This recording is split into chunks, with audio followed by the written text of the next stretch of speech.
Rolls-Royce tarixidagi birinchi va yagona SUV modeli bu Cullinan. E'tiboringiz markazida esa Cullinanning Black Badge varianti. Black Badge bu motori quvvati sal balandroq, bir 30 ta ot kuchiga ko'proq va qora elementlar qo'shilgan. Mana bu dekorativ elementlar va hattoki mana shu eng chiroyli bo'lgan shu emblemasi va old qismi ham qoraytirilgan bo'ladi. Undan tashqari shu boya deb o'tganimdek 30 tagina ot kuchiga ko'proq va sportivniroq qilingan. Endi Rolls-Royce Cullinanni hozirgi kunda hamma nima deydi?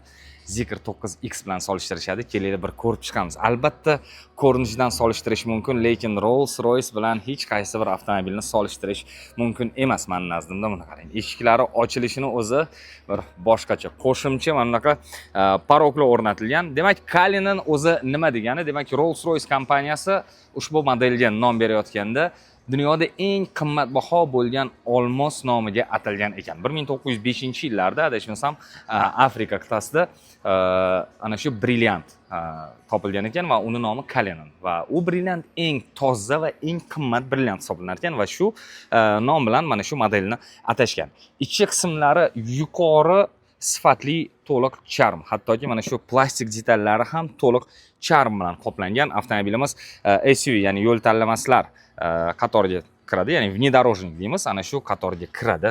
Mana qarang, maksimal darajadagi nima deydi, komfort.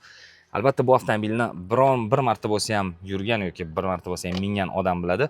Shu kungacha juda ham ko'p avtomobillarni minib ko'rgan bo'lsam, eng yumshoq va eng zo'r avtomobil deb haligacha va menimcha bundan yaxshisi chiqqungacha ham Rolls-Royce'ni ta'kidlab o'taman doim va sizga ham shuni aytib o'taman. Nasib bo'lsa bir marta bo'lsa ham haydab ko'rsangiz, siz ham xuddi shu fikrga kelasiz. Mana shu yulduzli osmon, hattoki hozir bu narsa adashmasam Medano Maextra S800 da ham bor. Lekin bu avtomobillarda anonsi yo'q. Rolls-Royce'da panoramasi bo'lmaydi va bu Rolls-Royce'ni birinchi to'liq, ya'ni 4 g'ildiragi harakatga keltiradigan model, ya'ni polnopриводный model hisoblanadi. Avtomobilga baho bering va avtomobilning yana o'ziga xosligidan biri bu mana bu tugmachani bosganda zontik chiqib kelishi, eshiklar ikkita tarafga ochilib elektron tarzda yopilishi, mana shu sensorga qo'l tegizib qo'ysangiz bo'ldi, yopiladi va albatta mana shu Extas ruhi bilan deb nomlangan mana shu logotipi.